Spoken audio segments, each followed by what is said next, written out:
The white outfit, why? Well, because I've always loved that mix of feminine and masculine.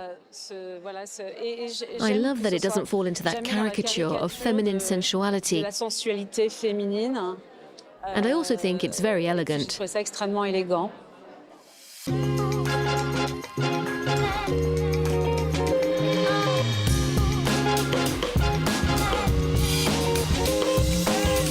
For her ready-to-wear collection for winter 2024, Maria Grazia Curie is paying tribute to Marc Bohan, Dior's creative director between 1961 and 1989. In a bid to democratize high fashion and appeal to new markets, Bohan created the concept of Miss Dior, accessible ready-to-wear full of logos. That 60s spirit also coming through thanks to the bamboo sculptures by Indian artist Shakuntala Kulkarni, works designed to protect and transform the female body. I think women right now have the freedom, to really explore their creativity, explore art, explore love, and find power in what it is to be a woman, and what it is to be feminine, and take pride in femininity and loving being what a woman is, and create something while we're at it, and make good fashion, Making good fashion sometimes begins with a process of deconstruction. Yohji Yamamoto, as ever, is a fan of change. I started this question because I got bored for looking at women's body. Women's body is always beautiful, naturally, but I don't want to put the same outfit like a woman.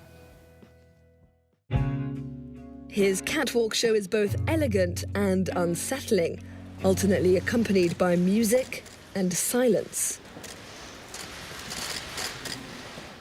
I was put into a meditative state. I was very concentrated. The opening without music. I love the start, really slow, no music, really pared back. It was inventive and sculptural. All those shapes and those bodies that he alters, reconstitutes, reconditions, rebuilds. At Issey, Miyake, meanwhile, Satoshi Kondo is determined to alter the world as we know it through his daring use of textiles. Pleats, drapery and swathes of swirling fabric combine to produce exciting new silhouettes. The collection explores the origin of clothes. The body itself acts like a piece of fabric.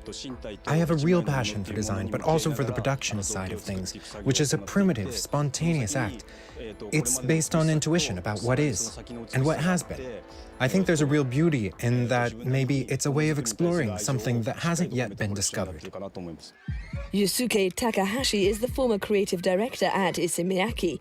With his own label, he's invented new 3D knitting technology that combines traditional techniques with digital ones to keep waste to a minimum. But we focus again the word knitwear. The word the knitwear, the wear was described the object, what the contain or the hold something. So I define the clothing is the kind of the tool of our daily life. That's why the practical is very important word for us. Designers often find themselves drawn to their roots in the quest for inspiration. South African stylist Laduma Ngokolo found himself drawn to museum archives and anthropological studies in a bid to reconnect with his Xhosa roots. My brand, Maxhosa, is based on that aesthetic and that research that I found out and realized that our ancestors have been creating beadwork craft, they've been creating motifs, they've been creating patterns. That is beautiful, but however, most of those artifacts are in museums, of which I feel like they should be evolved. Small community culture can be beautiful. Mossi Traore's collection has three main sources of inspiration: the work of South Korean contemporary artist Lee Bull, the Indian continent, and Madame Grail, considered the queen of pleating. Sadness, anger, hope. It's nice to end on hope because we're living through an era where there's a lot that divides us. It's good to end on a note of hope. Traoré founded Atelier Alix, a fashion school located in a working-class suburb east of Paris. When you see what's become of people like Omar Sy or Kylian Mbappe, you know that the best footballer in the world comes from the Parisian suburbs. That's a wonderful thing, and it gives me hope. But there's still a long, long way to go, because there's this social malaise that's real, you know? And it means projects like these are really needed. This fashion school in the Parisian suburbs, it gives a chance, it gives hope to these young people, the opportunity to dream. But it's vital that the dream is accessible, that it's not just this unachievable thing. Accessible, que ce soit pas un rêve inaccessible en fait. Which begs the question, is it fashion that has the power to transform reality? Or is it more a question of how reality can change fashion?